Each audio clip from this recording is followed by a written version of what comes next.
It is Thursday. RawMikeRichards.com. You'll probably notice behind me, courtesy of our friends at Blade Tape. This is really cool stuff. I sent it on a picture today on my Twitter account. That and, of course, True Hockey. True Hockey got a very quick response from Coach Frank saying he uses the stick as well. Then there was an insult that immediately went out afterwards from Dave Bastel about Coach Frank using that stick. So it was all fair. It's just jokes, you know. Pete Johansson going to be on the show today. People are like, Pete Johansson, Canadian guy who's got his own special on not only on Netflix but Comedy Central. You know, this is quite an accomplishment, and actually one of those stories that, from what we understand, we're going to talk to him, where, like in Canada, like a lot of comics just kind of can't get arrested, and then you go and make it huge in the States. I mean, if you're on Comedy Central and Netflix, let's just say those are two of the biggest things that you could do in the profession, regardless of the format. So we're thrilled about that. We're also going to talk, obviously, about the hockey game last night, and there you have probably a fan base down, what do they call it, Smashville? Is that what they call themselves? It's going to be loud. You got it. It's going to be loud in that building, Dave. But it better be. They're going to need it because, look, if you're a Preds fan, you're taking a look at a team that probably for the most part you could argue that 5 of the 6 periods they might have been the better team. Bingo. And you're down 2 Cobb, and on top of that, and I think this is the strangest thing, the goalie that you worship at the altar of Rene. And now there's actually people going, well, geez, do we start him? Well, number one, that's yes. Don't even think for 1 second that Laviolette's going, yeah, he's terrible now. He's not. He is the reason that you're actually where you are. No question about that. He's having some difficulties with Pittsburgh, but look, you win game number 3, now you're going to talk a lot differently, Dave. So I don't know if there's a huge panic. Look, if you're getting blown out and you have lost 5 out of the 6 periods, then I think this could be a sweep. But in all honesty, would I be shocked if this thing goes back to Pittsburgh at 2 games apiece? My answer is no. No, my answer is no too. But buyer beware on what the trends are at this stage. So 50 NHL teams, so 50 in the history of the Stanley Cup Finals have had a 2-0 lead. When they've had that 2-0 lead, 45 of the 50 have gone on to win the Stanley Cup. That's 90% if you do the math at home. Yeah, it's not good numbers. Yeah, it's you're up against it if you're Nashville, but you're right. You know what? We've seen a lot of times where, a good example of this is the Edmonton Oilers go into Anaheim, win 2. Well, the Ducks go back and return the favor, but it might be a little bit easier this time for Nashville considering they're back on home ice. I was just disappointed with that third period that they put together yesterday. When you looked at it, the first 40 minutes of play for the Nashville Predators might have been exactly textbook structure of what you want to do on the road. Yeah. In an opposition building that is pretty loud itself. You played well, 1-1 after 40 minutes of play. And then the defensive breakdowns as far as odd man rushes for the Pittsburgh Penguins returning the other way, and to get 3 of them because of failure in the offensive zone to come back in the defensive zone, you look at that and you go, man, like the Penguins scored on their 3 chances in 4 minutes, and it was lights out. Yeah. Good night, everyone. Yeah. I mean, is it a series changer? Well, you could argue that it might be that moment if they can't get it back together back in Nashville. I think you could also argue when it comes to penalties. I mean, to sit in the penalty box like you have if you're Nashville, you are just playing with fire. Because at some point, the guys on the other side that have almost, I was going to say, the color of their jerseys, but both teams have the same colors of jerseys. But you're looking at a team that's got some names on the back of them that tell me at some point, if you keep going into the box, if you keep giving up odd man rushes, even with Pekka Rinne, you're going to lose, Dave. At some point, the odds just say the goals are going in. Now, I didn't necessarily see him getting chased out of the net, but they don't have a plan B. That was more of a mercy pull. Yeah, there's no plan B. No. So if he's coming out just because, I got to be honest, when you get fried like that, that's not a physical thing. This is a mental thing to save his head. But you don't have a substantial backup where you feel comfortable like it's going to be a game changer. Someone was talking, well, would it be like Murray? No, it's the opposite. Murray is your future. And when we talked about that moment, Dave, in the Ottawa series, that was the time where you're basically anointing your guy of the future anyway. You're literally in front of our eyes passing that torch from Marc-Andre Fleury to Murray at that time. It makes sense. Even chronologically for the team, what they want to do moving forward, that makes sense. There is no option B for Nashville. No. It's Pekka Rinne or it's nobody. Exactly. And some good news for you, because I know you like good news. I love good news. We get to wait 2 nights now for Game 3, because Game 3 isn't on Friday. It's on Saturday. It's unbelievable. Like, come on. Like, how rude to the just. But that is, well, okay. Speaking of rude, I'm trying to find it here. I'm spelling everything wrong. Here we go. So tickets in Smashville. Yes. What is the jump? Well, apparently it is massive. Where the numbers, like I think the average ticket right now is $2,500. What? 25. No, I just want to get the numbers for you here. For some reason, it's Crazy. It is like the most expensive ticket, even compared to the Golden State Series. Like right now, if you want the most expensive ticket, you're looking at going to a Predators game, which is nuts. I mean, it's not a city that necessarily has that reputation. And look, granted. When have you gone to a Stanley Cup final in Nashville? I understand that. Exactly. Would you pay $2,500 though? No. It's the biggest jump they have. It's more than a ticket going to a Golden State Cavaliers game. That's unreal. I wonder what would happen if the Tennessee Titans ever got their crap together and turned into the club that they're supposed to be. Well, because it is a football dominated state, right? it, You go to Tennessee, what are you thinking about? You're thinking about Jack Daniels and you're thinking about football. Well, football is maybe people don't want to admit it, but it's Lord and God in almost every city that has an NFL town. If you tell me that your city has an NFL team, that's it. That's it. Yeah. Few exceptions, I would say probably Cincinnati. Cincinnati to me is probably still overall a baseball town, but they've been so bad that they're losing that. Yeah. That I don't know if they have that. I look at that's again, a good example, actually. Like how many? Okay, St. Louis is a baseball town. Baseball town, yep. St. Louis is for. And they lost their football team, which obviously helps our cause. But as far as the argument, but even when the Rams were there, I still think it was a baseball town. Yeah, it's a baseball town. Whoa, what's this? Here we go. We don't want to need that.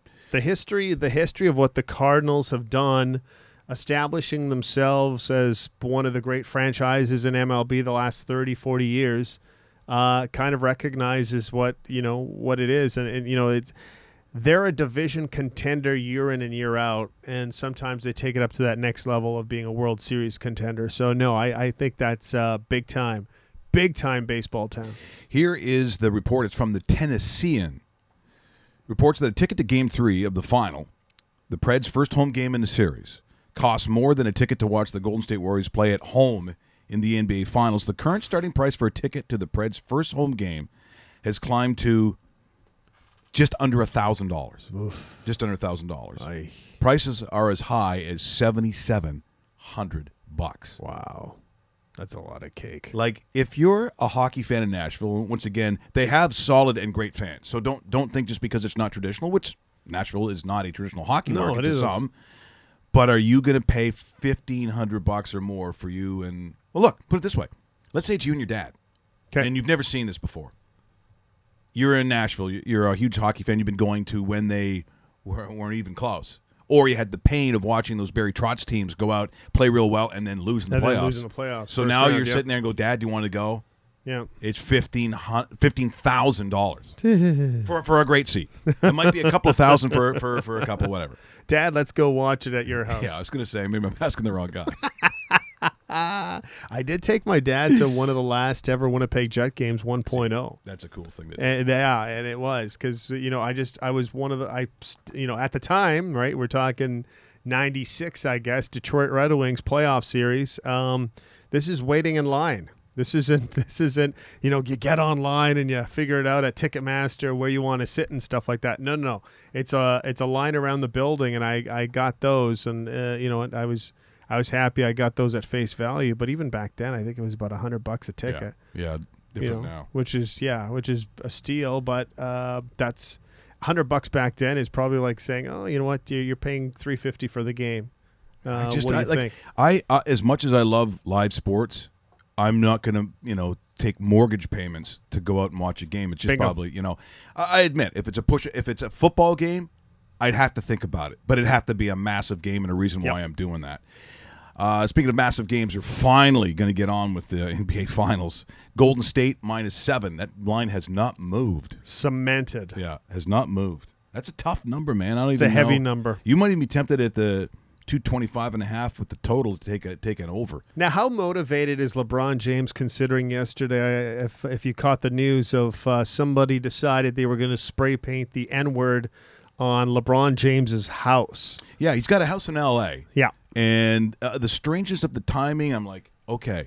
There used to be a thing when we talk about Joe McGinley. If Joe McGinley was quiet during the game, yes. sometimes he would. He could disappear a little bit. Sure he could, yeah. The last thing you do is wake the bear. So don't stick him. Don't start a fight. Don't do that. Because as soon as you do that and get him engaged, he'd go out and get like 3 goals in the third period. He'll win the fight and have a 4-point night. Yeah, that's what would happen. So it's all. I mean, it's just weird that this would happen when it did.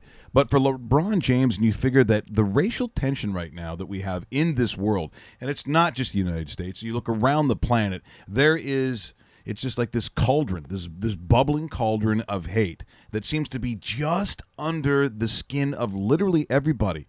The sensitivity towards certain things right now is, to me, at this point in my life, seems to be at an all-time high. Like, we really have to be careful with each other because it's a powder keg ready to go off. LeBron James, as famous as he is, as larger than life that he is, not only as an NBA legend, living legend, his physical presence of who he is, it just doesn't escape those, I guess, that are filled full of hate. And for LeBron James, he has a press conference where he actually talks about it, and this is how it comes across. Actually, Jim Brown from the famous Cleveland Brown said the way he handled it was perfect. As I sit here on the eve of, on the eve of one of the greatest sporting events that we have in sports, race and what's going on comes again, and on my behalf and my family's behalf. But I mean, I look at it as this. I mean, if this is to shed a light and continue to keep the conversation going on my behalf, then I'm okay with it. My family is safe. At the end of the day, they're safe, and that's the most important. But it just goes to show that that racism will always be a part of the world, a part of America. And, hate, in America, especially for African American, is living every day. And even though that, that it's concealed most of the time, even though people hide their faces and will say things about you, and when they see you, they smile in your face. It's alive every single day. And I think back to Emmett Till's mom, actually. It's kind of one of the first things I thought of. And the reason that she had a open casket is because she wanted to show the world what her son went through as far as a hate crime and, being black in America.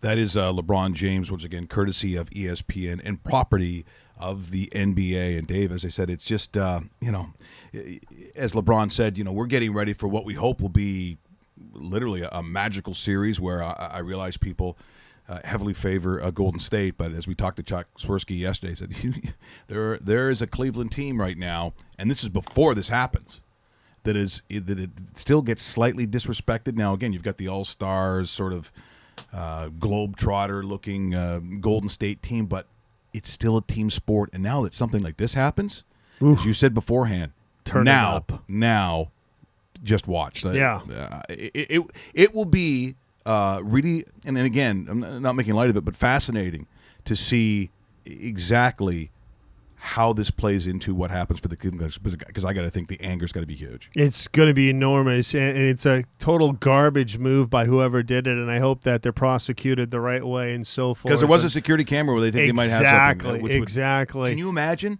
standing in front of LeBron James? You've just painted the N-word on his gate, and now you got to look at him? Unreal. Nice, smart. Yeah, real smart.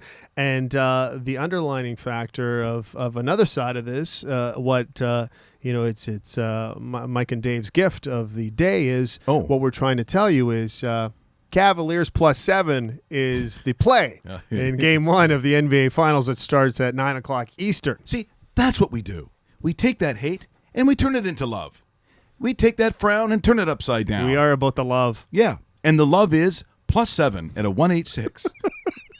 That's what I'm saying. This is what we're doing here today. Actually, another thing that's going to be interesting, and again, it came via Kyrie Irving, where he talks about Mike Brown. I mean, it's just sort of weird that you have this former coach, across from you that wasn't really. I mean, it wasn't accidentally put in place because of Steve Kerr. health reasons. Yeah, and it is back issue, and so he's asked about it. What I thought was interesting about Kyrie Irving, he's very articulate about it.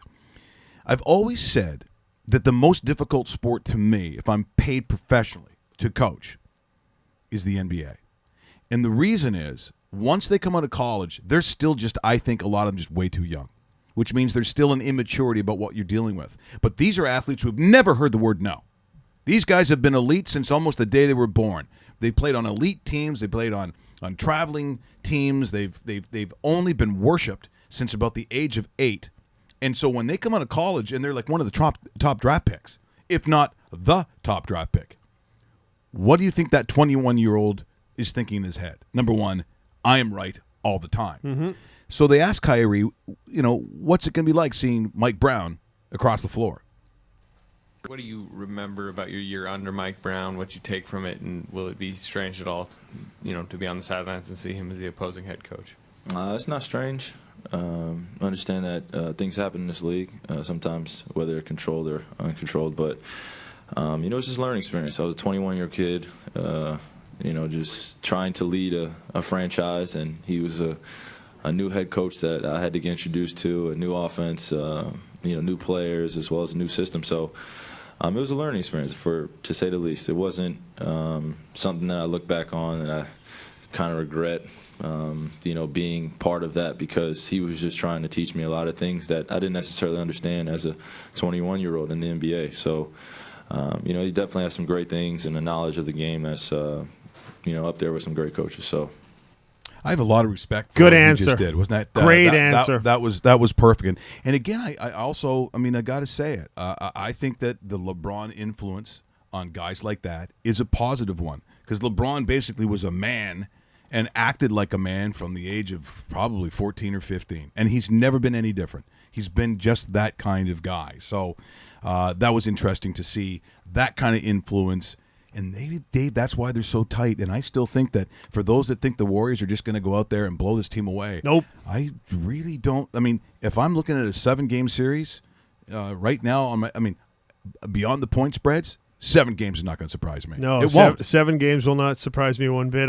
I'd be surprised at, even if you look at it, I'm not even sure if it, it's definitely not a sweep. It's not in 5.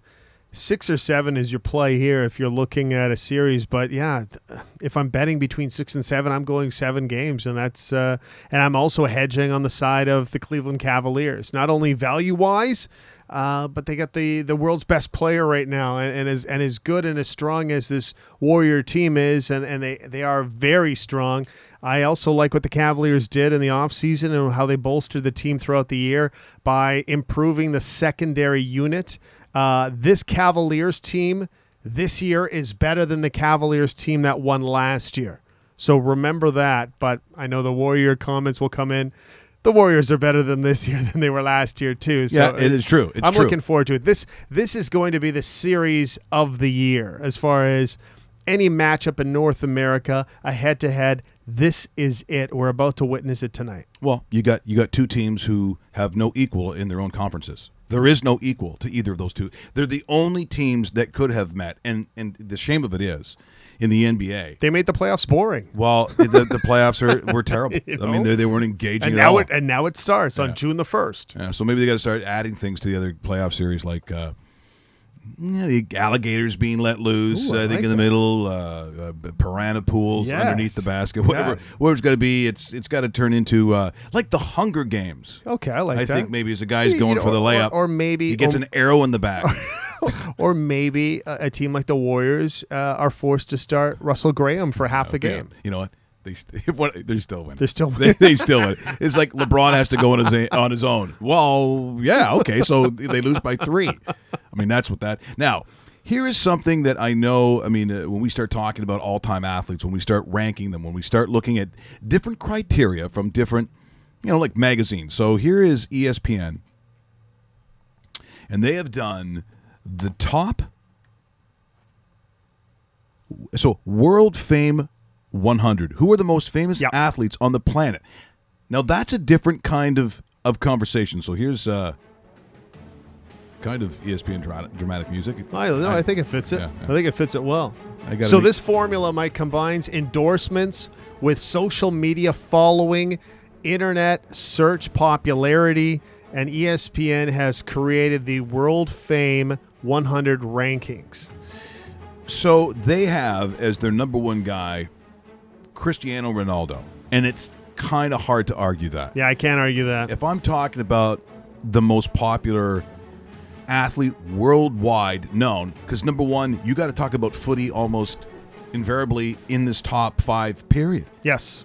Because it's just by the amount of people who play it and follow it around the world. The worst thing about Cristiano, I know a lot of people don't like his act. And it does get it does get annoying. And he seems like everything's just perfect. The only thing that wasn't perfect is the loser who did his statue in Portugal. Yeah, that guy should be fired. It's the shittiest looking. It is. Look at that It thing. really it's is. It's It's a garbage. weird. And they paid somebody to do this. Yeah, the guy got paid for that. I mean, I was available. Yeah. I Russell, did you make that shit statue? Because the guy looks like, I'm not being mean, but if there was some sort of transit accident or something and something happened to his head. In fact, someone redid this and tried to form a picture that made him look like the statue, and it's not good. It's a little Frankensteinish. It's a little off-putting, to be honest. But Cristiano Ronaldo is a number one. not surprised. That makes sense to me. Here's where I look at it and go, okay, ESPN. Number 2 is LeBron James.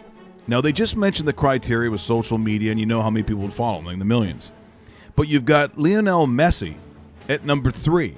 I'm hard-pressed to think if I'm really going around the world and talking about Messi versus LeBron. I'm not saying LeBron isn't world famous, but I don't think it's more famous than Lionel Messi. Messi's one of the most famous people on the planet as well. LeBron James would probably be at my number 5 because I'd put Messi in at number 2 or 3. I'd also put Usain Bolt in 2 and 3. See, that is a great pick, and And they have him down at number 7. no way.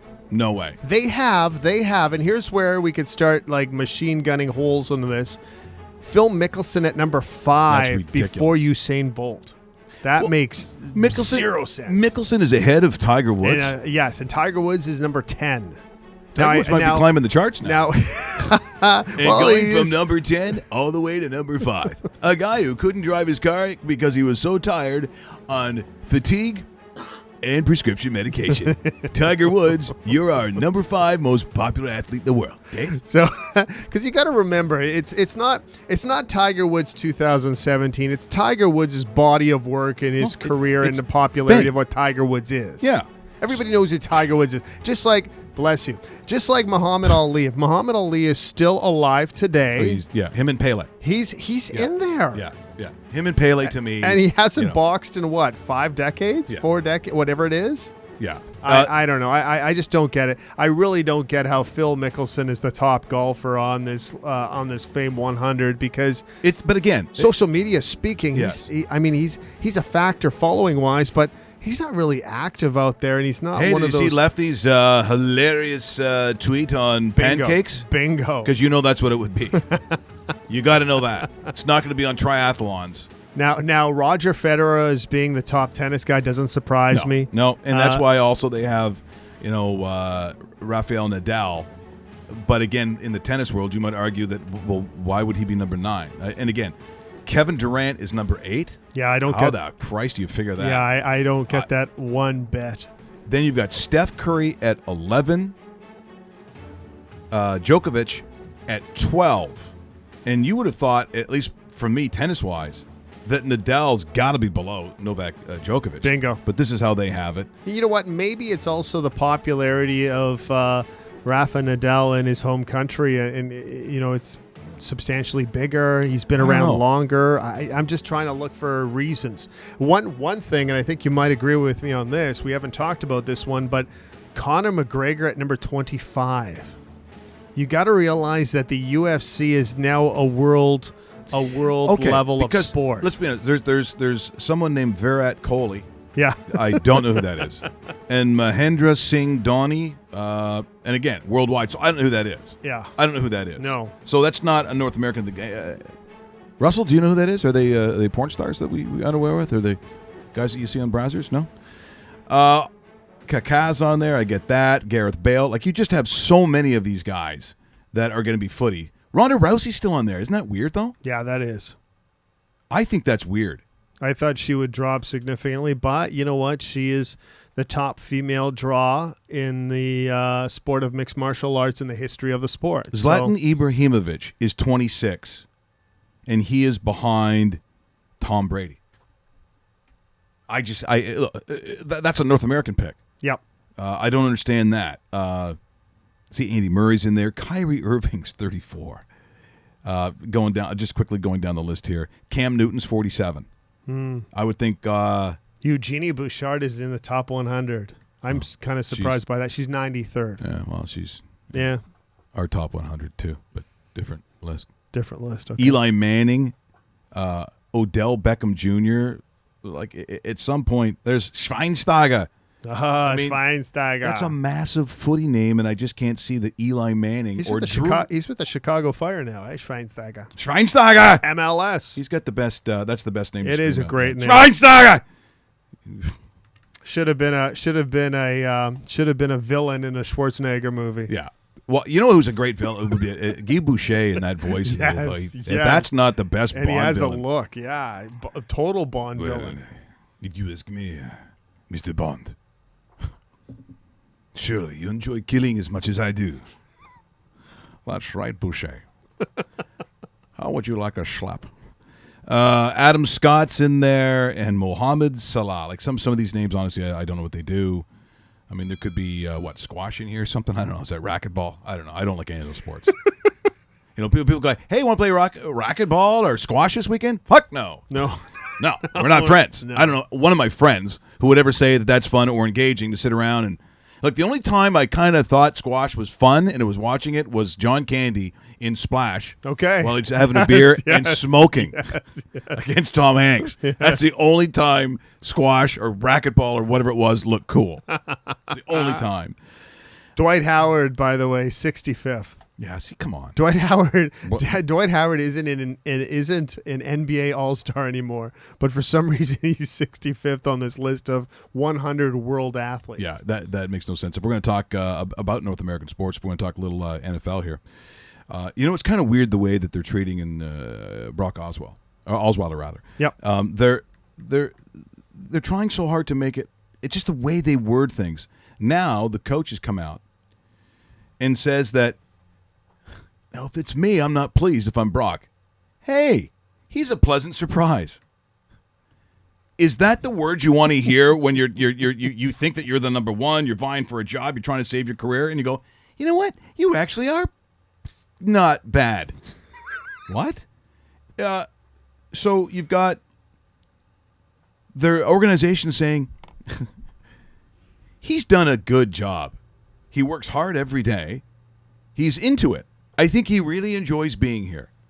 Now Well, that's what- nice. Yeah, that's the things that we say about Russell. I mean, the And we don't pay Russell $21 million either. no, you wouldn't believe what Russell doesn't get paid. But if someone said, "What do you think about Russell Grant?" Oh, look, okay, What do we say about Russell Gray McGowan? Well, without him, we can't do the show. He's Bingo. fucking fantastic. He's the best thing we ever found. It's true. Brock says, what about me? Well, you're a pleasant surprise. Hey, you're trying real hard out there. Mm-hmm. I think you really enjoy being here. That's shit. I mean, that's not a compliment. It really isn't. So, when I'm looking at how this thing's breaking down, that's just not good. That's just not good. It's all bad. I applaud the Houston Texans for finding a way of getting rid of this contract. It is a massive coup for them to get rid of this This may have been the biggest contract ever dumped by a team. I'm trying to think of somebody that remotely plays this style of position, the importance of it, how much money he was grossly overpaid, and how poor of a performance. I don't know if there's another comparison to in terms of a bust. Exactly. Because you got to remember, your Ryan Leafs and stuff like that, and your Jamarcus Russells, they were college kids that came out, never worked out, high first-round picks. But I can't believe I'm drawing a blank on the kid out of USC who was a god, and then he goes to Arizona, and he can't literally play football. Not David Booty, eh? Before that. See, a god-like name, and I can't think of him now. That's how badly that burned up. He was on the front page of Sports Illustrated. And you're not talking about Todd Maranovich because he never left USC. Todd and apparently he's trying to working his way back into life. Or something. I have heard about that. Yeah, we should actually try to get him on this show. But if I'm Todd Maranovich, this is the last show I want to be on because this will get you back to the hole that you just got out of. Yeah, I go, hey Todd, how's it going? By the way, +7 for the Cavs. What do you think? Oh, guys, no. We're in a bar right now. We're in a bar. Why don't you come down, make some picks, and have a drink? Todd, what could go wrong? That's true. Everything. I still remember the Bombers signing Todd Maranovich, and training camps usually start May long weekend at the time, right? And Todd Maranovich never showed up and was found at Grand Beach. Beautiful beach outside of Winnipeg, about an hour and a half away, and he never reported the first 3 days. The stories about how his father treated him, the relationship, they're just terrible. He ends up playing. I remember he played some time with the BC Lions. Yes, he did. He went to BC, but at that point, first round pick of the Oakland, or I guess the Los Angeles Raiders at the time. Yeah, because there were some guys. I mean, you go back. Ohio State. Art Schleister was another one. Speaking of the gambler, yeah. So get off their backs. Leave them alone. Todd Maranovich, by the way, was drafted ahead of Brett Favre. I'm just saying. Yeah. No, these guys were bona fide. They were supposed to be the studs. I wonder if they want to take that one back. Quarterbacking is not the immediate blue chip that I think some people think it is. So Andrew Luck was, but that's almost a generational guy. But Tom Brady was, what round was he? He wasn't even a starter at Michigan. I think he was a sixth. Yeah, he wasn't even a starter at Michigan. Yeah. So you can't tell me, look, there are trends and there would be certain pedigree. Now, Andrew Luck had all that. Andrew Luck had all that. But for the most part, when someone said that guy is a bona fide star, I'm like, well, we'll see about that. He's got to be able to read the defense first. And that's really the first thing I always think of when it comes to a quarterback. That's why I look at a Derek Carr and a lot of West Coast collegiate guys who come from that part of the world, whether it's the Pac-12 or not. People tend to roll their eyes just because when they run that kind of spread offense, when they run an offense that's not NFL friendly, some of those guys have a tough time making the adjustments. Marcus Mariota has done a fantastic job from going from the Chip Kelly, high tempo, that quick read offense to a pro style offense. There's a lot of people who thought maybe you can't do it, and you look at Winston. Yep. And he had Florida State. They ran a pro thing. So it shouldn't be that surprising that Jameis Winston has done what he has done. So, again, a little sort of NFL wrap-up there. It's not Sam Keller. You were talking about the quarterback? No. Why can I? So you had everyone who came after him. So you had David Booty. You had Mark Sanchez. Mark Sanchez, yeah. But the stud. Why am I drawing a blank? Someone, please. Not Carson Palmer. Yeah. So he played. It was after Carson Palmer. I'm trying to think of USC quarterbacks.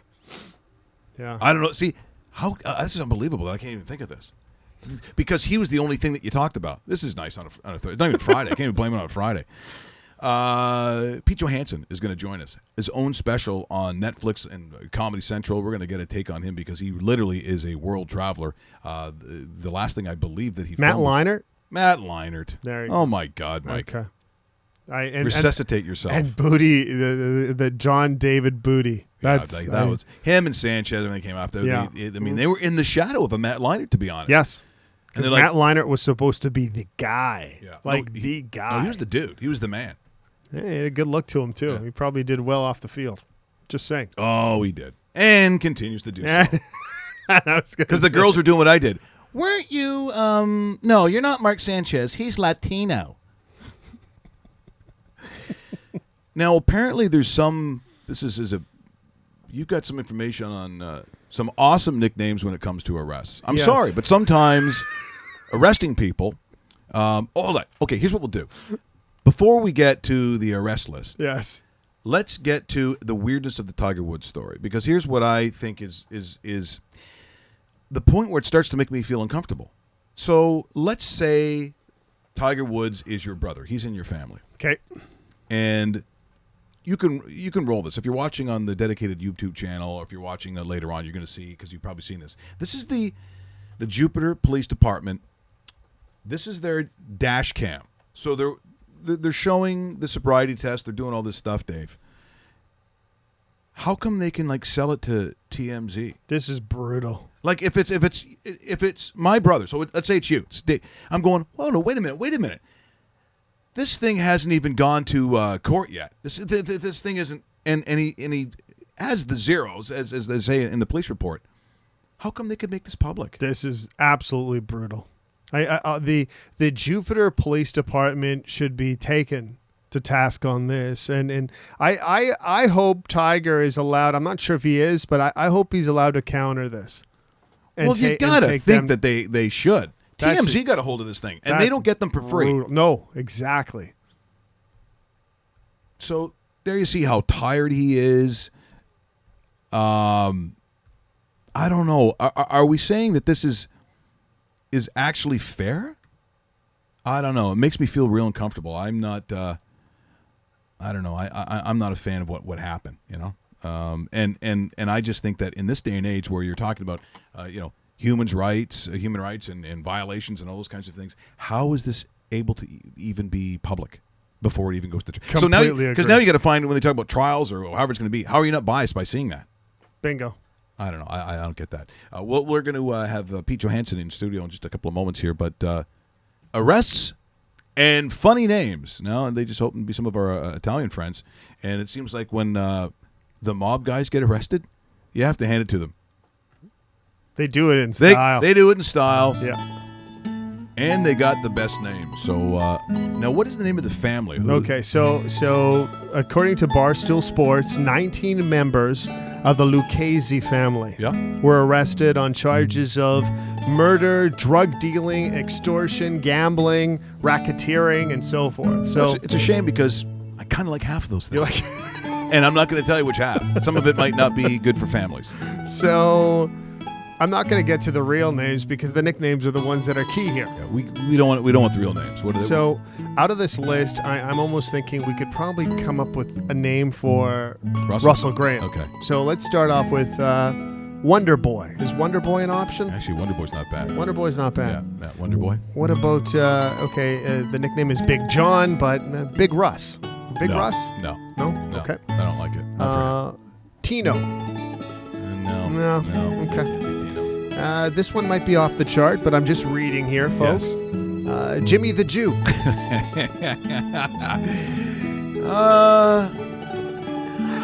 I want to go with it because I'm saying no. Now there's a side story of Jimmy the Jew, Mike. Yeah. The reason he's called Jimmy the Jew is he's not actually Jewish. No, they never are. The names are never what they're supposed to be. He just lost his foreskin in a meat factory while inserting his penis into a grinder as a joke. So hence the nickname Jimmy the Jew. Oh my God, he stuck his knob in a joke in a meat grinder. Yeah. Mm-hmm. Yeah. Next one is Joey Glasses. Now Rusty doesn't wear glasses, but no.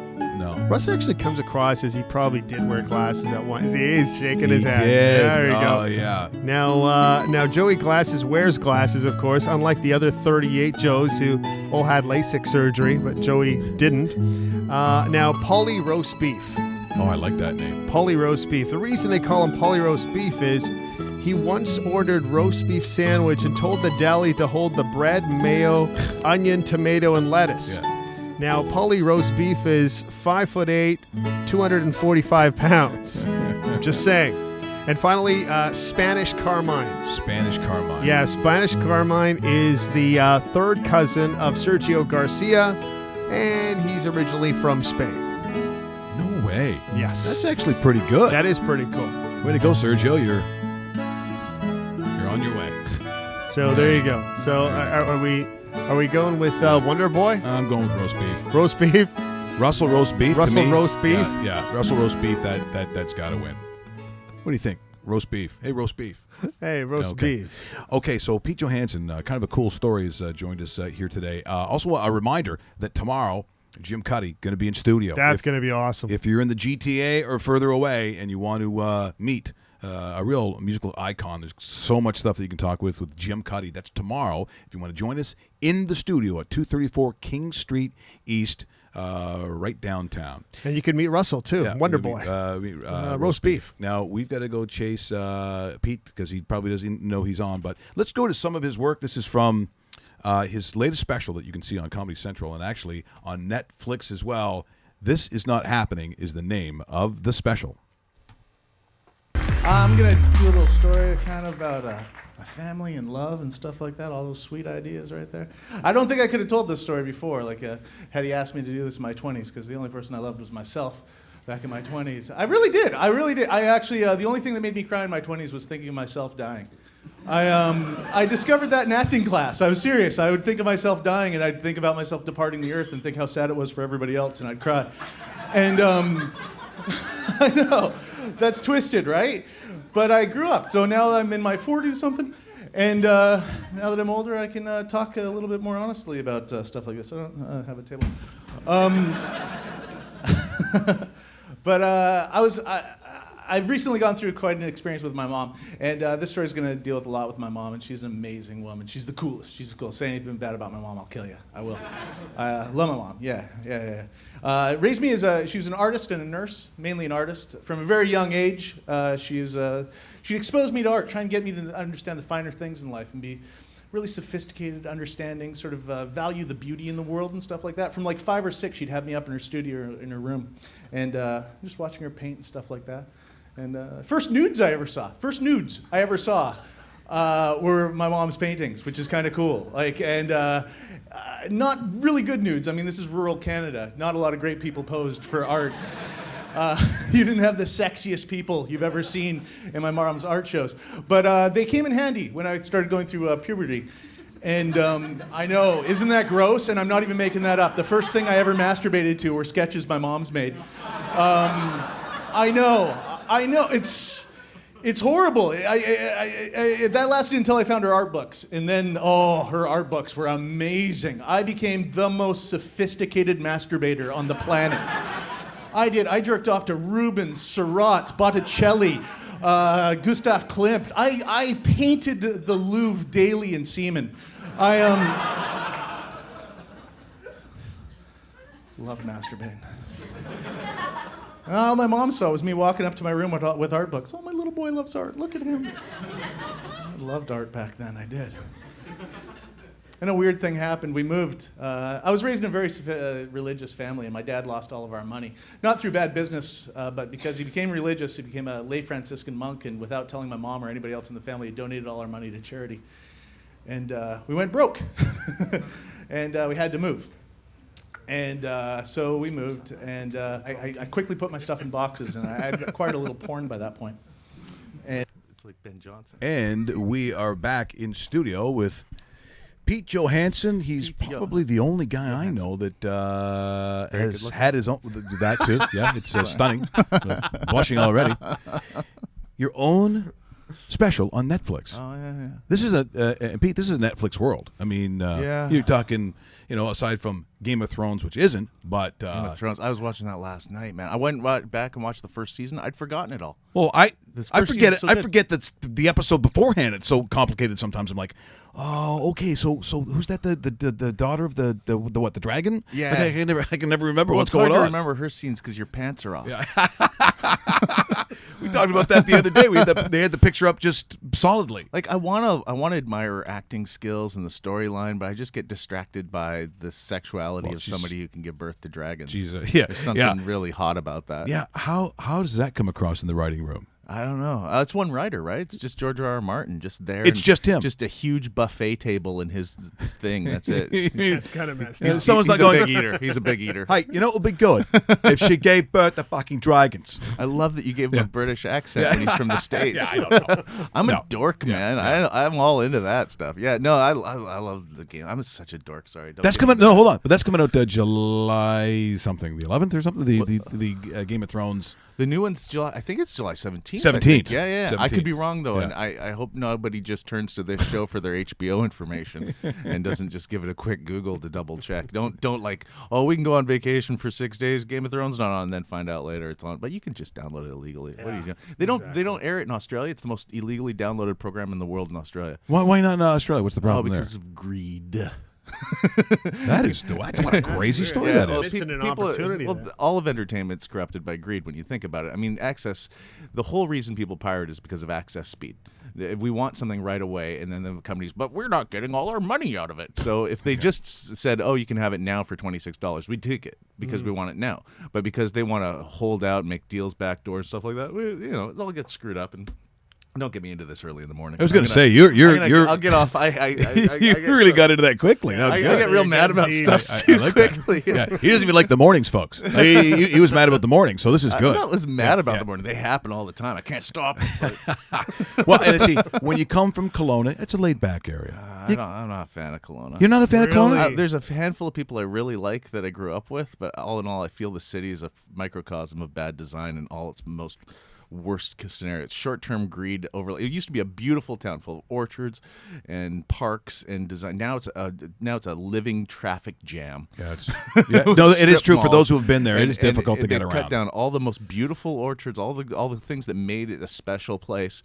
I mean, the Knox Mountain, which is this central mountain in the middle of the city. I was like, oh, I took my wife there. It's like, you got to see this. We go up halfway up. They've clear cut it and put up houses. It's Oh, a park. yeah, it's yeah. a freaking No. park. Oh no, but we need money now. Yeah. Just it makes me sad when I go there. I like Kamloops now. That's my town. Kamloops. I've never been to Kamloops. Kamloops is humble. It's a humble, beautiful city full of people that aren't like short-term money make their just. Well, the wine industry too is really taken over. I mean, Yeah. they own so much of it, But the wine at least actually maintains a certain level of beauty. It's the short I, term. far more Yeah. than just So- putting up condos and houses. And, Yeah. It's Canada's on a critical point when it comes to housing right now between investment and actual shelter. We got to stop making it our baseline for making money in this country. Let's do something else because it's killing people's lives. It's making our them- children. Yeah. So if you're complaining about Kelowna, Oh, the pricing. See, what are you doing in Toronto, dude? I chose this because it's a good medium point with an international airport for my travel. There you It's go. 6 hours to A hub, London, eh? which is perfect. I got my health care and my retirement, and Yeah. I like paying taxes in Canada versus paying taxes in the UK. That's a better rate. I know that sounds crazy to Canadians. It does sound crazy. It does. I never would have guessed that. Yeah, it's a better thing. Plus, I'm contributing to my own retirement, paying taxes here, so I want to move my tax base back to Canada. Yeah, but you lived just so people know. So born in Kelowna, and you're here in Canada till what age? Basically. I don't know. I went back and forth to LA starting in 18. And Yeah. So you're 18. You're going all over the place. You have lived in LA for at times, well, on and off, I guess. about Really, 8 years, yeah. 8 years. But you said that you've just moved back from London. Yeah, London, UK. Yeah. You know, it's interesting because Dave, you were there for the Olympics, so you must have been there during Dave the stayed Olympics with time. me. Yeah. Dave stayed with you. Yeah. It's Good times. It was. Thank you, man. Good a lot of host. sleeping in, I'm guessing. A lot of You know what? This doesn't concern you, our Yeah. relationship. a lot of Game of Thrones role playing and stuff. Is that Yeah, it was pretty. It Yeah. was pretty fun. Yeah. what was that? Because people just naturally assume who haven't been there that there is a similarity between Canadians and English or those in the UK as opposed to what we have to share with the Americans. Now you live in LA, which is a different world unto itself. Yeah, It's not But the rest of I America. also lived in Wilmington, North Carolina for a year too when I broke up with my wife and I wanted to surf and really learn to smoke pot appropriately. So I went to the South. No, Americans and Canadians, well, we all know the differences to a certain degree. Americans are really nice, and they think we are, which is a paradox unto itself because we're not. We're polite. We're not nice. Yeah, and you're right. There's a difference, right? Yeah. We'll be the first ones to tell you when you're doing something wrong as a Canadian, especially if you're behaving poorly in public. Excuse me. Yeah. But don't you think that we're Brits- English that way? No, Don't the you think? Brits won't interact with strangers. Oh, you could have a heart attack on the tube and they'd get nervous and walk away. Like, Step this is over you. It's far too embarrassing. I can't deal with this. Whereas, the Brits they're very they're friends with the people they went to school with, and that's it for the rest of their life. I've found that's my personal opinion. And that's London Brits. The Northern's a whole different breed. They're like Right. they want to talk to a frog that hops by. Oh, where are you from, frog? Yeah. but the London there's a real sort of intense sort of tribalism that sort of exists amongst British culture. They're good people in their own right, but I think Canadians are the nice balance of it all. Except the only problem with Canadians is we get offended way too easy. Well, at everything. Yeah, we're just, Yeah. it's our striving to not be American and be sort of this evolved political correct creature that Canada sort of both is to a degree and also emulates towards because it differentiates us from our brutish southern cousins, and it's sort of not really naturally who we are to a certain degree, I think. Do you think, and you know what, we talked about this a little bit earlier today, Dave and myself, in that, and it was LeBron James, someone spray paints Who? a basketball player, you don't need to know, don't need to know. All right. But he just talked about the level of, sort of hate and racism and so on. And I think when I look around the world, you've traveled it a lot, that it seems like we're at a point right now where there is a huge sensitivity towards everything. It just seems like it's a bit of a powder keg, just ready to go. The world seems really angry. You want to know my honest opinion on this? Because, it has nothing to do with any of that stuff. It comes down to we're encouraged now for a commercial reason to be incredibly myopic, narcissistic, and self-centered because that makes us purchase things. In order to keep a consumerist culture aside, we have to constantly be rewarding ourselves for something we feel we deserve, even though we're doing nothing. We're absolutely we produce nothing, we create nothing. Most of our jobs are bullshit and serve no purpose. So to create a sense of self, we have to always feel superior to our neighbors and constantly be hiking up our egos. That's through finding faults in others, and that's the easiest way to elevate our egos now, and that creates prejudicial sort of barriers. The more you travel, you realize the more simple and more connected we are as humanity, and we don't travel the right way anymore. Now we travel in secluded little resorts, and we don't interact with locals. True. Yeah, that is very true. The breakthroughs are do mushrooms. Just do mushrooms. All right. That's what it is. Every 6 months. I didn't months, realize that. everybody needs to do mushrooms. And then you don't have to do any other drugs. Just do one load of mushrooms every 6 months. Breaks down your walls, makes you reconnect with people. It's not addictive. See, I must be the only guy who didn't enjoy it. I hated it. in college. Oh, I didn't man, like it in I college. I did passed- it like once, and I didn't like it. The first 2 times I passed out and I Yeah. felt like an idiot. But then later on, after a few things. Give it a go. Eh? Yeah, I gave it a go again. And, also, back then when you're a kid, you're not smart with the way you do stuff like that. You just do it because, it's a drug. Whereas an adult, you do it like, I wonder if this will help me with other stuff. It's like after my mom died, it was one of the most cathartic sort of healing things I've ever did. Because it made me address a lot of the emotions that were just sort of, I was going through what I thought grief was rather than the actual feelings. Now, how old were you when your mom passed? I don't know, 35? Okay. Yeah. So, yeah. So now, you're talking about the difficulty. So there was a lot of closeness, obviously, in that relationship. So at 35, there's obviously going to be a lot of time left with your mom. So that's a hard place probably to be. Well, yeah, it's a hard place, but it's also, I felt quite good afterwards. I felt more comfortable with my own theological and personal sort of balance of what I felt death and life and its purpose was. And it also, when somebody close to you dies, it also very narcissistically and myopically makes you think of your own mortality. Sure. It's a natural thing, and to come to terms with that sort of makes you happy. I think people need to think about dying earlier in life because we sort of shun it away like it's never going to happen. course. The more Yeah. you think about it, the more you actually enjoy what you got, I think. Oh, well, look, I was diagnosed with rectal cancer almost exactly 2 years ago. Right. And so things that I probably wouldn't have thought about, you think about it now, including and again, the truism of smelling the roses. Yeah. Literally in my own backyard, I look at sort of what we had created, and instead of seeing it as this possession, where I'm like, do you know how much my house is worth now? Yeah. I start going, this is a fucking great backyard. I mean, this is a nice area to just zen-like go out, lie down, and just kind of be out there. When my son comes home from out west, it's a big deal. When family comes over, it is a bigger deal now because you almost lost it. It was almost taken away from you. Well, yeah, and it's the reality of those moments that is so much more powerful than possession. And your head's down when you're seeking possession. Your head's up when you're connecting. And I don't want to sound like one of those David Avocado BS bullshit things, because I'm not a new ager. I'll be completely honest with you. I'm very much a scientific and pragmatist sort of individual, but I do think it's very important to interconnection with humanity is the richest moments. My favorite stuff is with my wife. I love being around her, and sharing moments and laughing and stuff like that. That's far more than making money and stuff like that. Money's a side thing. I don't know. Again, morning. I'm not as eloquent as I should. You're doing Are well. you kidding? You're already way too deep for us. Oh, really? Let's talk about something shallow. Yeah. How big's your penises, guys? Yeah. Not as big as we'd like. See, again, now it's just envy. Now we're just angry. So when you talk about Canada, we talked about parts of BC. Now you're in Toronto. You obviously traveled coast to coast across the country. Is there a significant difference in personality, province to province, or region to region that you notice? The differences. You don't need me to tell you that. You're Canadians. You're from Winnipeg, right? Yeah. You're friendly folk. That's what you're trying to get out of me, right? No, no. But he also wants you to say what you said. He wants me to say Winnipeg's really friendly, right? That's No, what he wants. and what you said before we were on It air. is one of the friendliest places. Yeah, but he also said something else. That's what he's waiting for. That Winnipeg is. I don't remember. I forgot. Jesus Christ! Short-term memory That loss. was. Yeah. Wow. I'm on the. I think the mushrooms haven't taken effect. Dude, see, it's so easy to drop and blame the mushrooms when it could also be the pot I smoke every day. Oh wow, there's. Hey, do you know Alan Park? Do you know who that is? Yeah, I think so. He had the crazy story. We got again into mortality because he's on the. Yeah, he's a cancer survivor. Air Force. Yeah, but it was the cannabis oil. Yeah, what is it called? Phoenix Tears. Yes. Yeah. And this guy was in a casket. I know. I'm not 100% behind that sort of. We said it's not a cure, research. but it was an option. Yeah, I do. Yes. My entire family's been attacked by cancer. Everybody. That's the only thing people in my family die from is cancer. My mom died from cancer. My dad died from cancer. Sister got it. It's just rampant through my entire family.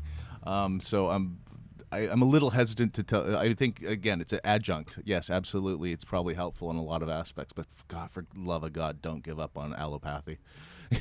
Modern medicine's a miracle with cancer. And I see he wasn't given the option. Yeah. They said you've metastasized into your bones. Yeah. You're not getting chemo or radiation, and we can't operate. Well, that's a different. So he had to go door number 4 because the other 3 were closed. That's fine, but even if you read Steve Jobs' biography, how much he regrets not going into Western medicine immediately with his diagnosis, it's got to be call number 1, at least for me. Anyway, I mean, I'm alive. So I couldn't. The stuff they did for my mom was incredible. I mean, she lived 15 years with lung cancer.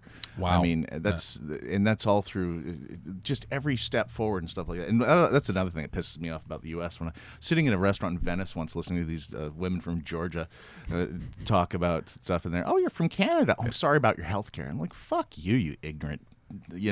Sorry about my health care. Wow, that's my family would have gone bankrupt treating my mom for 15 fucking years with cancer in the U.S. and they would have gotten nothing. She got the top care you could ever get in Canada with every breakthrough drug. They were fantastic. Oh, sure, maybe if you got a knee problem because you can't play basketball and they'll hold off on treating you for 8 months and that guy gets on the fucking news in the U.S. and says Canada healthcare sucks. Fuck you. Wait till your parents are dying from cancer and ask which system you fucking want. Yeah. Pisses me off beyond anything else. Getting mad. But Winnipeg is a beautiful city. We're on a funny sports show. Get into that. No, Winnipeg's a great city. There's no part of Canada I don't really like, to be honest. Really, with even you. Toronto? Toronto's a little eyes on the prizey. Yeah. Need to smell the flowers like this guy. Maybe a little more rectal cancer go around. People would be a little more relaxed, a little more appreciative of the little big homes they live in. Yeah, well, that's the constant pressure on everybody in Canada right now. This housing thing has got to be addressed. To a certain. To be honest with you, I think everybody in Canada. What we should do? Everybody in Canada sells their house to a foreign owner. everybody tomorrow. Okay? Market collapses. We buy them back for a quarter of the price. We all make a profit. Let me write that down. There's a pen in here. I saw there was a pen. I never heard this before. If we all sell it to a foreign operator, and then we pass a law saying foreign operators can own the houses, right? Then they gotta sell them back to us, and then it's a buyer's market. I'm laughing. If that works, I don't know. I'm kind of liking No where this is country's going. ever done Yeah, that. I'm kind of You liking know it. what? Come on, guys, come buy our houses, and then Because I mean, when I look at, to me, when I saw what Vancouver, what the prices were, yeah. like, and I'm going back into the late '90s. When I go to Hong Kong, you open up a Wow. newspaper Yeah. in Hong Kong. The first 3 pages of the newspaper are just ads for or for Vancouver property. Really? Yeah, it's just like Vancouver, and I never saw ads like that in Vancouver for the property. So they're pre-selling the property in Hong Kong before it's even built. That's scary. You know, and then you look at downtown at night. There's no lights on in the buildings. No. So this is forcing this lack of housing accessibility. It's destroying our culture, you know. And we need people. We need people in our urban cores. We need the people. Every type of cultural explosion takes place around affordable rent. You look at the grunge revolution in Seattle. You look at Lower East Side New York in the '70s. You look at Montreal music. Cheap rent is what creates cultural explosions, and we should have areas and zones of cheap That's a great rent. point. I never that looked at it people- that way, but yeah, yeah. and it invigorates the entire economy around it. Yeah. When you price everybody out of these downtown cores, we're destroying Canadian culture. It's an attack on who we are. That is, I don't know what people are saying anymore. If you run, I'm voting for you. Just so you know. Everybody keeps telling me Yeah. to run for office, but Yeah. I can't because of my drug and sex past. Wow, that's the same with everybody. Once a guy's good, they go, "Excuse me, I have a question about Cuba in 1999." Yeah, I'm going to resign. That story's not getting out. I think and it's true. All the cool people who actually could do a great job, all the bullshit that would come up. That, by the way, that everybody has. Yeah. We all have it. Well, we got to stop judging people on any sexual stuff. Period. It's out. We're all sexual beings, so that's gone. Yeah, it's beyond just gay and straight. So you know what? Whatever you do, as long as it's consensual, fucking fine. Okay, absolutely. And that's fucking on fine. your own. And I'm good with it. Yeah, and also if you don't want to do, 50% of the population has no sex at all. Fucking leave them alone as well. Just Well, doesn't matter. That's very hurtful for Russell. Hey, that you just did. You would you've drop fallen that right on into him. the pattern of putting Russell into an equation of elitist and holding yourself up. You know what? Well, that's the show. Russell- Maybe you haven't Russell's seen a the great- show before. Russell's a great guy. Hey, Russell's the best guy. If it's not for Russell, this thing doesn't even go on air. I'll tell you that. That is an amazing Yeah. piece of equipment. What is that? Where'd you get that? Home Depot? What is that? Yeah, yeah, Canadian Tire by the hockey Canadian sticks. Tire. Yeah, I love Canadian. That's one of my favorite things since I've come back to Canada. I Canadian just wander Tire. around Canadian Tire. What do you like about it? I don't buy anything. I just look at. I can't believe there's this much shit in one store. Like it just It is, that, with it is no a large variety. but with no connection. Because Like, you think of the name and you go Canadian Tire. Yeah. All right. Why am I seeing groceries at a Canadian yeah, Tire? groceries. Yeah. They turn around the corner. Okay, well here's a hammer. Here's this. Oh, a dress. yeah. Who's And then getting they their have little the sale girl? bins in the front. Where you Generally, that's roll why tape. that's why people love the States, because they go to a Target or they go to some weird store where you're sitting there and you're buying a tire, and they're going, "Hey, I never saw that cheese," and then a bottle of rye. Like, you're Yeah. rounding all the bases, and it's dirt cheap, so people just assume that must be the path and the better place to be. You want to know a trick to not buying stuff when you go to stores that I discovered, and I love this about Canada, is it goes back to drugs. It's an over-the-counter codeine. One of those Tylenol 220 or 222s. I haven't heard of that in a long time. If you ever got to Yeah. make a big purchase, trust me on this. If you got to make anything a purchase over $1,000 and you don't want to and you find yourself eagerly buying stuff because you get excited about it, like a new computer, take a codeine about an hour before you go shopping, and you'll be able to browse for like 3 hours and you'll just ask questions, Not learn, purchase and you anything. won't feel the need to piss buy off the stuff. sales Yeah, guy. it's too bad. Too bad. Do you attract security doing that kind No, of stuff? not at all. Excuse me, sir. It's No. hour number You 5. seem like an insightful, contemplative purchaser, and I often do that because I don't feel the pressure. Like it actually numbs you to the sales pressure. It's a little thing I've learned in my short period of life. If you don't like being high pressure sales tactics, take a codeine. You're immune to it. It's a fantastic little life hack. Look at that. I used a modern term. Look at me. I'm hip. So we talked about the. Kid again. I cut you off every time you're about to talk. I know. I'm trying to get you back I on feel like track you're too here. good looking to be involved in this. You're a good looking guy.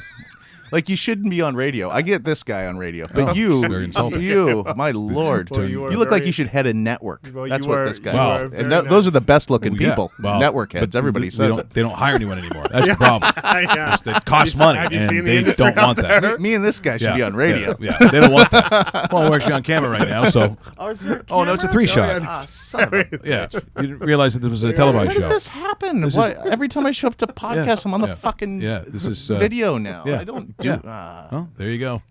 There we go. All right, Surprise! We talked about Netflix. Are you touring this summer at all? And where are you going to be? I'm going back to the UK on the 12th of July, and then I'm doing the Edinburgh Comedy Festival. But then I'm doing the IG tour. I'm doing 10 dates for the What's that IG Investors tour? Group Okay, tour okay. here in Canada, which is a big comedy tour for the fall. So in September and October, various big theaters around Ontario. I'm on with Derek Seguin and another fellow who's fantastic that I forget the name of, and that should be fun. How long are you Finn. overseas for? You said you're going to the Edinburgh Comedy Festival. Like, what is that? A week? A weekend? No, that's a or- month. Oh wow! Yeah, it's Wow. yeah, it's this is my 8th time doing it. It's the world's biggest comedy festival. It's massive. Like What kind of response do you get out there? I get good in the UK. They really get me. They don't make fun of your accent because we got accents and No, they think we're dumb. Yeah? There's no question. There's they don't respect our intellectual capabilities. Oh, that's good. But that's okay. I mean, that's a generalized sort of thing that's come with this accent. That's not just due to Canada. It's a North America wide thing. Is Yeah. the most polite way to Do put they that. kind of jump you and say, "Oh, American"? Yeah, well, of course. Yeah. But you got to learn to not be bothered by that. Because Right. I mean, if you're going to generalize, I mean, you're going to pick 9/10, not the 1/10 that aren't. But yeah, it's fun. They respect Canadian comedy quite a bit over there, far more than Canadians respect Canadian comedy. Like Well, we're considered the elite in the UK, whereas here we're just garbage. Wow. Yeah. Well, and trying to make a living, and we have a lot of the Canadian comics who are trying to get by doing it. But when you said IG the Investors Group is in on that, that's actually a tremendous corporate thing that I wasn't aware of. That's a big commitment. Yeah, this is their, I think, 6th or 7th year doing this tour. I think it's the second largest tour in Canada after the Just for Laughs tour. And I think the third largest now is Snowed In out west, if you should give that a little plug. That's another great Canadian tour.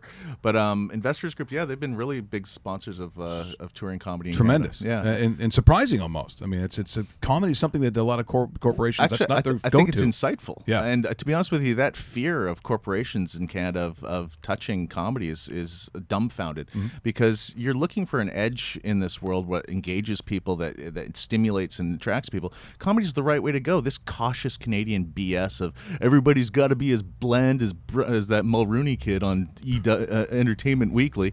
You know, like what kind of nobody's fucking entertained by that garbage. Like, oh hey, let's smile and laugh at a joke that's not one.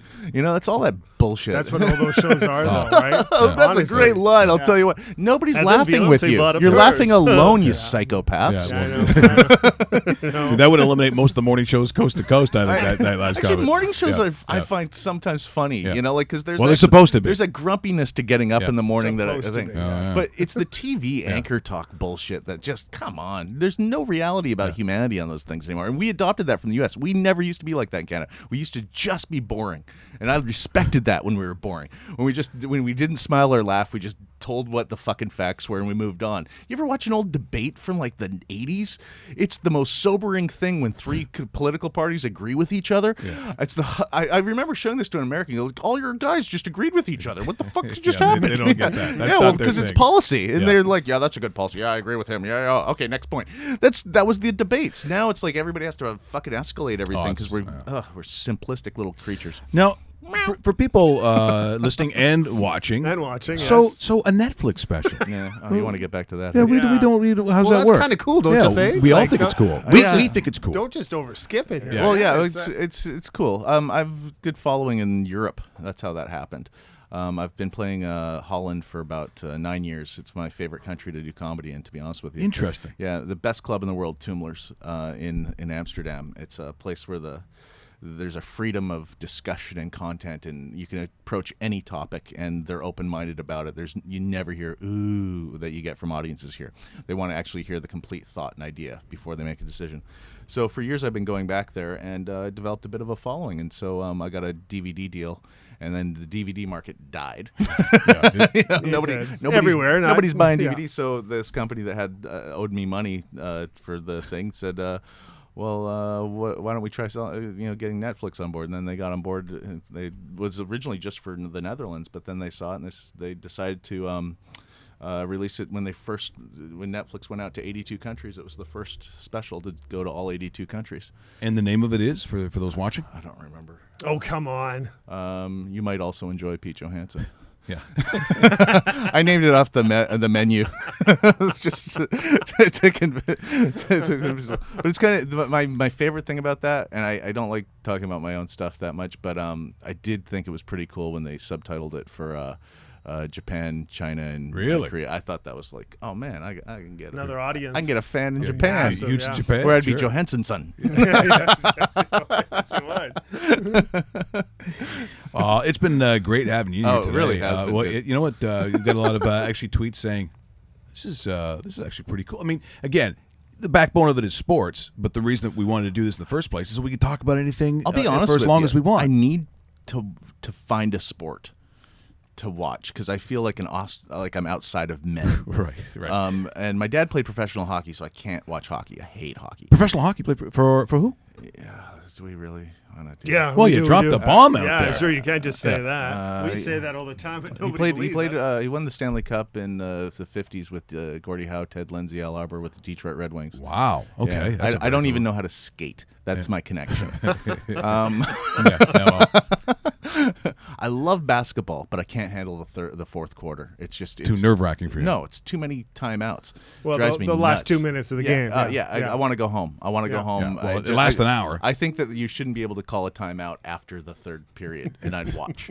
I think So, Tennis? Europe, soccer, I tennis. can't- that's very Oh my European. God. You're over in Very London cool. for 8 bores years. the bejesus out of me. Really, eh? Oh my Don't God. say that there, right? Oh, I know. I say it there. Okay. I say it there. I just, and the passion that they have freaks me out. You know, like I like boxing. Okay. I love We love boxing. boxing. You just can't Yeah. find it anymore. Kind of a Yeah, dying sport. it's all though, it's right? all It's all UFC, MMA, it's all UFC. MMA, yeah. I like the dance. I like especially the old time boxing. But I need something else. Women's tennis is great and not from what you think, but the rallies are nice and long. I enjoy Much that. longer than the men. Yeah. Much The longer men's than just that. ace. Yeah. Women, yeah. Yeah. That's nice. I like that. That's a good sound. But I gotta find me a sport. I gotta find football. I was thinking American football, but that's so complicated. I honestly don't know that. I understand that one. Well, but that's a good lead in though. If you want to be in the man circle, that football is that's where you start. Football would That's where be you start. like That's where you A1. start. What circle? With The- the men's? the- In the man you're talking about circle, being you said. outside of Is that a circle of Canadian men. man? Do Canadians watch it? Oh God, yeah. Really? Oh, it's Oh, huge. yeah. It's Absolutely. huge. And then of course our own league. I is like the Canadian food Football League. aspect. I like I would get into it just for the parking lot food. The That's- tailgating. Is that tailgating? Tailgating. That seems like an appealing. See, Is that there you more, go. of more of an It American is for some. thing, though. That- More of an that- American It is very competitive for some. Yeah. Do Canadians not tailgate? It's illegal because of the booze. Yeah. Oh, So you can't. shit. So you couldn't go to outside a stadium because they They open try alcohol. to do it, Yeah. but the version of what's kind of done here, it's almost like you're going up to a hot dog stand here, where in the States they're lined up at 7:30 in the morning for the 7 o'clock smokers. night They game. have big barbecues, Yeah. grills in the back Yeah. of their trucks. They're there all day. Well, we could do it with pot here. Well, they're certain parts, and maybe in a couple of years Who knows? under the Trudeau but government. right? Instead, yeah. because we'll be able to smoke weed in the parking lots, and then no one would go to the game. Yeah, well, we might. The the scalping might be kind of good, but especially in Vancouver, I got to think that it might be a little vacuous. don't You know, act yeah, like yeah, Toronto yeah. doesn't have a weed thing as big as Vancouver, my friends. Well, Yeah. tell me about this then. This Well, drug I world mean, that you know. well, between the two cities, Well, I'd the say they're pretty stereotype accurate. is I know West the Coast, stereotype, right? but I think Yes. it's moved over here. Oh, you you guys do? smoke Yeah. as much. There's more dispensaries in Toronto than there is in. Well, they're pretty close in Vancouver. Hey, I'm amazed when I explain it to my friends in Europe, where they still think, well, at least in the UK, where they think pot. The UK is incredibly backwards when it comes to pot. They'll sit there with a full glass of scotch and tell you how you're wrecking your life. You and those Jamaicans are wrecking the world. You know, like there's a mild racism when they approach marijuana over there. Like you know, like I'm going to say drop the mild part, but well, they're not openly racist, but there's certainly racist undertones in the UK that are a different level, and they haven't come to terms with their own implications. They always blame Americans, like Americans had slavery. Well, you did the boats. You guys made the million. You and the Portuguese made the millions and built your buildings off the backs of slavery. Don't act like you didn't have a freaking hand in it, you hypocrites. No, in the Netherlands though, but more open. Are they? How do yeah, you but find the Dutch are more pragmatic about it because they made it illegal in the cities. I love this about the Dutch. They made it so just the Dutch could buy pot. It's solely because they were pissed off about the parking situation because so many foreigners from across the border were taking up all their parking spots. And being Dutch, they're like, this isn't okay. so they made it so just the locals could buy it just because of parking. They don't care about the effects of the marijuana, but it's a parking issue. See, we've covered a lot of things here today. I think. yeah. I think. Sorry, yeah. And the thing that I didn't think we'd solve, the housing problem. Yeah, well, yeah. Sell them all. Let's all get on board. Sell it to The real estate guys right now are going, this is the best show on the internet. It wouldn't take much to do that. You get a liberal government like this. We get all the foreign things, but you got to get rid of that residency requirement. That's a bullshit thing. You invest $500,000. Anybody can do that. You know, like you can't buy Canadian citizenship. It's not a good idea. It's not good for our country that way. We should be helping people that need citizenship that are going to contribute to our country and be beneficial. That's fantastic. There's a lot of people that are striving in third world countries that have great educations that want to come here and support it. Shouldn't be just pandering to millionaires. It does us no benefits at all. You know? It's been great stuff here today. And as I said, people saying this is kind of a Sorry. smarter show than it normally is. the- And trust me, a way smarter The show. first tweet I saw last night on your thing was a guy go, "Hey, I don't want to come down to you guys, but maybe less comedians and more sports guys." Yeah. I was I like, saw you know that. what? That's Oh. a fucking great, It's like- great point. Great way to. My father-in-law was in the Briars curling thing, so that's There's a something. good sport. There's There a you go. sport, Great buddy. sport. Take That's a that good- though. yeah. You want to talk a little curling? Yeah, that's right. Right there, curling. And the best thing about that sport, it's one of the few that it's got a bar right in the building. Yeah, keeps your beer cold right Yeah. there on How the can ice. you go? Pete, thanks so much for coming in today. Thanks. Appreciate it. Make sure for those of you watching, whether it's on the dedicated YouTube channel or if you're going to go to rawmicrichards.com, remember, subscribe. You can also do that to the channel as well. And follow us on Twitter at rawmicrichards.com or at David Bastel. Let's get ready to rumble! Have yourself a great day. Talk to you tomorrow.